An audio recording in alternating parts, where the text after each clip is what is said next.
ಭಾಗ್ಯ ಇಲ್ಲ. ಸೋಮವಾರ ಸಂಜೆವರೆಗೂ ಕೂಡ ಪವಿತ್ರ ಗೌಡಗೆ ಜೈಲೇ ಗತಿ. ಯಾಕೆ? ಸೋಮವಾರ ಶ್ಯೂರಿಟಿ ದಾಖಲೆಗಳನ್ನ ಕೊಡ್ತಾರೆ ವಕೀಲರು. ಲೀಗಲ್ ಪ್ರೊಸೀಜರ್ಸ್ ಎಲ್ಲ ಕಂಪ್ಲೀಟ್ ಮಾಡಬೇಕಾಗತ್ತೆ. ಅದು ಸೋಮವಾರ ಸಾಯಂಕಾಲದವರೆಗೂ ಆಗುತ್ತೆ. ಶ್ಯೂರಿಟಿ ದಾಖಲೆಗಳನ್ನ ಸೋಮವಾರ ಆಗುತ್ತೆ. ವಕೀಲರು ಕೊಡೋದು ಮಧ್ಯಾಹ್ನ 2:30 ಮೇಲಾಗುತ್ತೆ. ಆ ನಂತರ ಏನು ಪ್ರೊಸೀಜರ್ಸ್ ಇನ್ನೊಂದಷ್ಟು ಬಾಕಿ ಇರುತ್ತೆ, ಅದನ್ನ ಕಂಪ್ಲೀಟ್ ಮಾಡಬೇಕಾಗತ್ತೆ. ಕಾಂಪ್ಲೈನ್ಸಸ್ ಎಲ್ಲ ಫುಲ್ಫಿಲ್ ಆಗಬೇಕಾಗತ್ತೆ. ಬೇಲ್ ಬಳಿಕ 4 ದಿನ ಜೈಲಲ್ಲಿ ಇರಬೇಕಾದಂತಹ ಪರಿಸ್ಥಿತಿ. ಸೋಮವಾರ ಮಧ್ಯಾಹ್ನ ಜೈಲಿಗೆ ದಾಖಲೆಗಳನ್ನ ತರ್ತಾರೆ ಅಮೀನ್. ಸೋಮವಾರ ಸಂಜೆ 5 ಗಂಟೆಯ ನಂತರ ಪವಿತ್ರ ಗೌಡ ರಿಲೀಸ್ ಆಗಬಹುದು ಅಂತ ಹೇಳಲಾಗಿದೆ.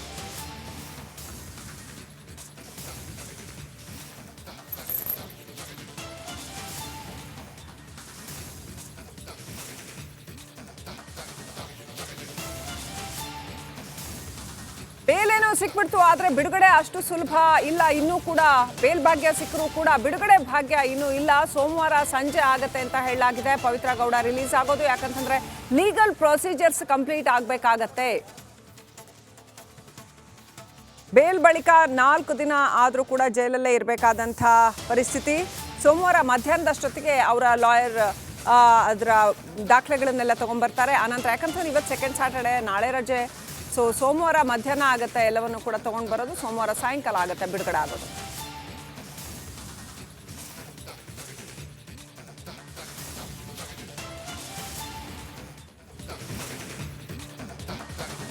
ಇನ್ನೊಂದು ಬ್ರೇಕಿಂಗ್ ಅಪ್ಡೇಟ್ ಬರ್ತಾ ಇದೆ. ನಟ ದರ್ಶನ್ಗೆ ಬೇಲ್ ಭಾಗ್ಯ ದೊರೆತಿರೋದ್ರಿಂದ ಪತ್ನಿ ವಿಜಯಲಕ್ಷ್ಮಿ ಮೂಕಾಂಬಿಕಾ ಸನ್ನಿಧಿಯಲ್ಲಿ ಪೂಜೆ ಸಲ್ಲಿಸಿದ್ದಾರೆ. ಬೇಲ್ ಅಂತೂ ಇಂತೂ ಸಿಕ್ತು ಅಂತ ದೇವಸ್ಥಾನ ಅಲದ್ರು, ಪಾಪ ಎಷ್ಟೆಲ್ಲ ಪರಿಶ್ರಮ ಹಾಕಿದ್ರು. ಈಗ ಅಂತೂ ಇಂತೂ ಬೇಲ್ ಸಿಕ್ತು. ಹಾಗಾಗಿ ಮೂಕಾಂಬಿಕಾ ಸನ್ನಿಧಿಯಲ್ಲಿ ವಿಶೇಷ ಪೂಜೆ ಸಲ್ಲಿಸಿದ್ದಾರೆ ನಟಿ ದರ್ಶನ್ ಪತ್ನಿ ವಿಜಯಲಕ್ಷ್ಮಿ. ನರಸಿಂಹ ಅಡಿಗ ಅವರ ನೇತೃತ್ವದಲ್ಲಿ ಪೂಜೆ ಮಾಡಿಸಲಾಗಿದೆ. ದೇವಿಯ ಕೃಪೆಯಿಂದಾನೇ ದರ್ಶನ್ಗೆ ರಿಲೀಫ್ ಸಿಕ್ಕಿದೆ ಅಂತ ಹೇಳಲಾಗ್ತಾ ಇದೆ. ಆ ಚಂಡಿಕಾ ಯಾಗವನ್ನು ನಡೆಸಿದ್ರೆ ತಾಯಿ ಸಂತೃಪ್ತಿಯನ್ನ ಹೊಂದ್ತಾಳೆ. ಯಾವುದೇ ಕಷ್ಟಗಳು ಸಮಸ್ಯೆಗಳು ಇದ್ರೂ ಕೂಡ ಪರಿಹಾರ ಮಾಡ್ತಾಳೆ ಅನ್ನೋದು ನಂಬಿಕೆ. ಅದರಂತೆ ದರ್ಶನ್ ಅವರ ಪತ್ನಿ ವಿಜಯಲಕ್ಷ್ಮಿ ಅವರು ಕೂಡ ಜುಲೈ ತಿಂಗಳು 26ನೇ ತಾರೀಕಿನಂದು ಶುಕ್ರವಾರ ಮುಂಜಾನೆ ನರಸಿಂಹ ಅಡಿಗರ ನೇತೃತ್ವದಲ್ಲಿ ಇದೇ ಸ್ಥಳದಲ್ಲಿ ಆ ಚಂಡಿಕಾ ಯಾಗವನ್ನ ಕೂಡ ಕೊಲ್ಲೂರಿನ ಮೂಕಾಂಬಿಕೆಯ ಸನ್ನಿಧಿಯಲ್ಲಿ ನಡೆಸಿದ್ರು. ತನ್ನ ಗಂಡನಿಗೆ ಬಿಡುಗಡೆ ಆಗಬೇಕು ಅನ್ನುವಂಥ ಒಂದು ಕೋರಿಕೆಯನ್ನ ದೇವಿಯ ಮುಂದೆ ಇಟ್ಟು ಭಕ್ತಿಯಿಂದ ದೇವಿಗೆ ಚಂಡಿಕಾ ಯಾಗ ಸೇವೆಯನ್ನು ಕೂಡ ಅರ್ಪಿಸಿದ್ರು. ಅದರ ಪ್ರತಿಫಲ ಎಂಬಂತೆ ಸುಮಾರು 5 ತಿಂಗಳುಗಳ ನಂತರ ದರ್ಶನ್ ಅವರಿಗೆ ಜಾಮೀನು ಕೂಡ ಸಿಕ್ಕಿರುವಂತದ್ದು. ತಾಯಿಗೆ ಚಂಡಿಕಾ ಯಾಗದ ಅಂತ ಒಂದು ಸೇವೆಯನ್ನ ನೀಡಿದ್ರೆ ಎಂತ ಸಮಸ್ಯೆಗಳು ಕಷ್ಟಗಳು ಇದ್ರೂ ಕೂಡ ತಾಯಿ ಬಗೆಹರಿಸ್ತಾಳೆ ಅನ್ನೋದಕ್ಕೆ ಇದು ಸಾಕ್ಷಿ. ಸಾಕಷ್ಟು ಇದಕ್ಕೆ ಉದಾಹರಣೆಗಳು ಕೂಡ ಇರುವಂತದ್ದು. ಇಂಥ ಅನೇಕ ಕಷ್ಟಗಳು ಸಮಸ್ಯೆಗಳು ಬಂದಂತ ಭಕ್ತರು ಕೂಡ ಕೊಲ್ಲೂರು ಮೂಕಾಂಬಿಕೆಗೆ ಚಂಡಿಕಾ ಯಾಗದಂತ ಸೇವೆಯನ್ನ ಅರ್ಪಿಸ್ತಾರೆ. ಜೊತೆಗೆ ಆ ಚಂಡಿಕಾ ಯಾಗವನ್ನು ನಡೆಸಬೇಕಾದ್ರೂ ಸಾಕಷ್ಟು ವರ್ಷಗಳು ಕಾಯುವಂತ ಪರಿಸ್ಥಿತಿ ಕೂಡ ಇದೆ. ಯಾಕಂದ್ರೆ ಆ ಭಕ್ತರು ಸಾಕಷ್ಟು ಸಂಖ್ಯೆಯಲ್ಲಿ ಈ ಚಂಡಿಕಾ ಯಾಗವನ್ನು ಬುಕ್ ಮಾಡ್ತಾರೆ. ಹಾಗಾಗಿ ಅದು ಯಾವಾಗ ಅವರ ಹರಕೆ ಈಡೇರುತ್ತೋ ಗೊತ್ತಿಲ್ಲ. ಆದ್ರೆ ಅದಕ್ಕಾಗಿ ಕಾಯ್ಬೇಕಾದಂತ ಪರಿಸ್ಥಿತಿ ಕೂಡ ನಿರ್ಮಾಣ ಆಗ್ತದೆ.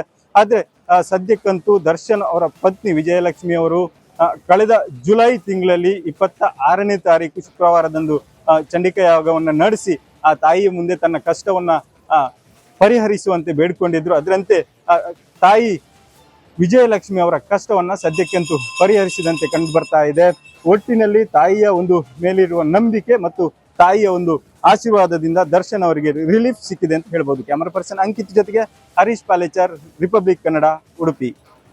ಇಲ್ಲ, ಸೋಮವಾರ ಸಂಜೆವರೆಗೂ ಕೂಡ ಪವಿತ್ರ ಗೌಡಗೆ ಜೈಲೇ ಗತಿ. ಯಾಕೆ?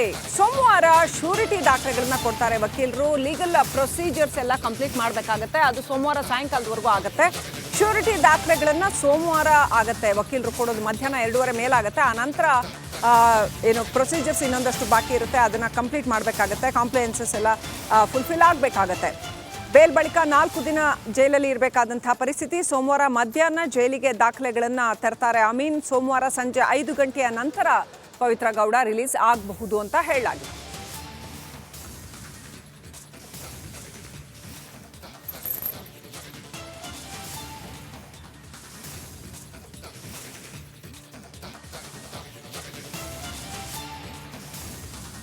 ಬೇಲೇನೋ ಸಿಕ್ಬಿಡ್ತು, ಆದ್ರೆ ಬಿಡುಗಡೆ ಅಷ್ಟು ಸುಲಭ ಇಲ್ಲ. ಇನ್ನೂ ಕೂಡ ಬೇಲ್ ಭಾಗ್ಯ ಸಿಕ್ಕರೂ ಕೂಡ ಬಿಡುಗಡೆ ಭಾಗ್ಯ ಇನ್ನೂ ಇಲ್ಲ. ಸೋಮವಾರ ಸಂಜೆ ಆಗತ್ತೆ ಅಂತ ಹೇಳಲಾಗಿದೆ. ಪವಿತ್ರ ಗೌಡ ರಿಲೀಸ್ ಆಗೋದು, ಯಾಕಂತಂದ್ರೆ ಲೀಗಲ್ ಪ್ರೊಸೀಜರ್ಸ್ ಕಂಪ್ಲೀಟ್ ಆಗ್ಬೇಕಾಗತ್ತೆ.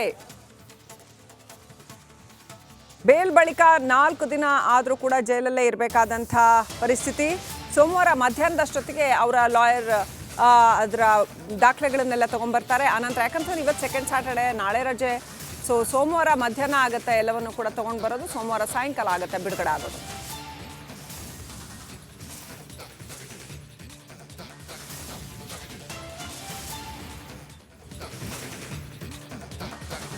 ಇನ್ನೊಂದು ಬ್ರೇಕಿಂಗ್ ಅಪ್ಡೇಟ್ ಬರ್ತಾ ಇದೆ. ನಟ ದರ್ಶನ್ಗೆ ಬೇಲ್ ಭಾಗ್ಯ ದೊರೆತಿರೋದ್ರಿಂದ ಪತ್ನಿ ವಿಜಯಲಕ್ಷ್ಮಿ ಮೂಕಾಂಬಿಕಾ ಸನ್ನಿಧಿಯಲ್ಲಿ ಪೂಜೆ ಸಲ್ಲಿಸಿದ್ದಾರೆ. ಬೇಲ್ ಅಂತೂ ಇಂತೂ ಸಿಕ್ತು ಅಂತ ದೇವಸ್ಥಾನ ಅಲಿದ್ರು, ಪಾಪ ಎಷ್ಟೆಲ್ಲ ಪರಿಶ್ರಮ ಹಾಕಿದ್ರು. ಈಗ ಅಂತೂ ಇಂತೂ ಬೇಲ್ ಸಿಕ್ತು. ಹಾಗಾಗಿ ಮೂಕಾಂಬಿಕಾ ಸನ್ನಿಧಿಯಲ್ಲಿ ವಿಶೇಷ ಪೂಜೆ ಸಲ್ಲಿಸಿದ್ದಾರೆ ನಟಿ ದರ್ಶನ್ ಪತ್ನಿ ವಿಜಯಲಕ್ಷ್ಮಿ. ನರಸಿಂಹ ಅಡಿಗ ಅವರ ನೇತೃತ್ವದಲ್ಲಿ ಪೂಜೆ ಮಾಡಿಸಲಾಗಿದೆ. ದೇವಿಯ ಕೃಪೆಯಿಂದಾನೇ ದರ್ಶನ್ಗೆ ರಿಲೀಫ್ ಸಿಕ್ಕಿದೆ ಅಂತ ಹೇಳಲಾಗ್ತಾ ಇದೆ. ಆ ಚಂಡಿಕಾ ಯಾಗವನ್ನು ನಡೆಸಿದ್ರೆ ತಾಯಿ ಸಂತೃಪ್ತಿಯನ್ನ ಹೊಂದ್ತಾಳೆ. ಯಾವುದೇ ಕಷ್ಟಗಳು ಸಮಸ್ಯೆಗಳು ಇದ್ರೂ ಕೂಡ ಪರಿಹಾರ ಮಾಡ್ತಾಳೆ ಅನ್ನೋದು ನಂಬಿಕೆ. ಅದರಂತೆ ದರ್ಶನ್ ಅವರ ಪತ್ನಿ ವಿಜಯಲಕ್ಷ್ಮಿ ಅವರು ಕೂಡ ಜುಲೈ ತಿಂಗಳು 26ನೇ ತಾರೀಕಿನಂದು ಶುಕ್ರವಾರ ಮುಂಜಾನೆ ನರಸಿಂಹ ಅಡಿಗರ ನೇತೃತ್ವದಲ್ಲಿ ಇದೇ ಸ್ಥಳದಲ್ಲಿ ಆ ಚಂಡಿಕಾ ಯಾಗವನ್ನ ಕೂಡ ಕೊಲ್ಲೂರಿನ ಮೂಕಾಂಬಿಕೆಯ ಸನ್ನಿಧಿಯಲ್ಲಿ ನಡೆಸಿದ್ರು. ತನ್ನ ಗಂಡನಿಗೆ ಬಿಡುಗಡೆ ಆಗಬೇಕು ಅನ್ನುವಂಥ ಒಂದು ಕೋರಿಕೆಯನ್ನ ದೇವಿಯ ಮುಂದೆ ಇಟ್ಟು ಭಕ್ತಿಯಿಂದ ದೇವಿಗೆ ಚಂಡಿಕಾ ಯಾಗ ಸೇವೆಯನ್ನು ಕೂಡ ಅರ್ಪಿಸಿದ್ರು. ಅದರ ಪ್ರತಿಫಲ ಎಂಬಂತೆ ಸುಮಾರು 5 ತಿಂಗಳುಗಳ ನಂತರ ದರ್ಶನ್ ಅವರಿಗೆ ಜಾಮೀನು ಕೂಡ ಸಿಕ್ಕಿರುವಂತದ್ದು. ತಾಯಿಗೆ ಚಂಡಿಕಾ ಯಾಗದ ಅಂತ ಒಂದು ಸೇವೆಯನ್ನ ನೀಡಿದ್ರೆ ಎಂತ ಸಮಸ್ಯೆಗಳು ಕಷ್ಟಗಳು ಇದ್ರೂ ಕೂಡ ತಾಯಿ ಬಗೆಹರಿಸ್ತಾಳೆ ಅನ್ನೋದಕ್ಕೆ ಇದು ಸಾಕ್ಷಿ. ಸಾಕಷ್ಟು ಇದಕ್ಕೆ ಉದಾಹರಣೆಗಳು ಕೂಡ ಇರುವಂತದ್ದು. ಇಂಥ ಅನೇಕ ಕಷ್ಟಗಳು ಸಮಸ್ಯೆಗಳು ಬಂದಂತ ಭಕ್ತರು ಕೂಡ ಕೊಲ್ಲೂರು ಮೂಕಾಂಬಿಕೆಗೆ ಚಂಡಿಕಾ ಯಾಗದಂತ ಸೇವೆಯನ್ನ ಅರ್ಪಿಸ್ತಾರೆ. ಜೊತೆಗೆ ಆ ಚಂಡಿಕಾ ಯಾಗವನ್ನು ನಡೆಸಬೇಕಾದ್ರೂ ಸಾಕಷ್ಟು ವರ್ಷಗಳು ಕಾಯುವಂತ ಪರಿಸ್ಥಿತಿ ಕೂಡ ಇದೆ. ಯಾಕಂದ್ರೆ ಆ ಭಕ್ತರು ಸಾಕಷ್ಟು ಸಂಖ್ಯೆಯಲ್ಲಿ ಈ ಚಂಡಿಕಾ ಯಾಗವನ್ನು ಬುಕ್ ಮಾಡ್ತಾರೆ. ಹಾಗಾಗಿ ಅದು ಯಾವಾಗ ಅವರ ಹರಕೆ ಈಡೇರುತ್ತೋ ಗೊತ್ತಿಲ್ಲ. ಆದ್ರೆ ಅದಕ್ಕಾಗಿ ಕಾಯ್ಬೇಕಾದಂತ ಪರಿಸ್ಥಿತಿ ಕೂಡ ನಿರ್ಮಾಣ ಆಗ್ತದೆ. ಆದ್ರೆ ಸದ್ಯಕ್ಕಂತೂ ದರ್ಶನ್ ಅವರ ಪತ್ನಿ ವಿಜಯಲಕ್ಷ್ಮಿ ಅವರು ಕಳೆದ ಜುಲೈ ತಿಂಗಳಲ್ಲಿ 26ನೇ ತಾರೀಕು ಶುಕ್ರವಾರದಂದು ಚಂಡಿಕಾ ಯಾಗವನ್ನ ನಡೆಸಿ ಆ ತಾಯಿಯ ಮುಂದೆ ತನ್ನ ಕಷ್ಟವನ್ನ ಪರಿಹರಿಸುವಂತೆ ಬೇಡ್ಕೊಂಡಿದ್ರು. ಅದರಂತೆ ತಾಯಿ ವಿಜಯಲಕ್ಷ್ಮಿ ಅವರ ಕಷ್ಟವನ್ನ ಸದ್ಯಕ್ಕಂತೂ ಪರಿಹರಿಸಿದಂತೆ ಕಂಡು ಬರ್ತಾ ಇದೆ. ಒಟ್ಟಿನಲ್ಲಿ ತಾಯಿಯ ಒಂದು ಮೇಲಿರುವ ನಂಬಿಕೆ ಮತ್ತು ತಾಯಿಯ ಒಂದು ಆಶೀರ್ವಾದದಿಂದ ದರ್ಶನ್ ಅವರಿಗೆ ರಿಲೀಫ್ ಸಿಕ್ಕಿದೆ ಅಂತ ಹೇಳ್ಬೋದು. ಕ್ಯಾಮರಾ ಪರ್ಸನ್ ಅಂಕಿತ್ ಜೊತೆಗೆ ಹರೀಶ್ ಪಾಲೇಚರ್, ರಿಪಬ್ಲಿಕ್ ಕನ್ನಡ, ಉಡುಪಿ.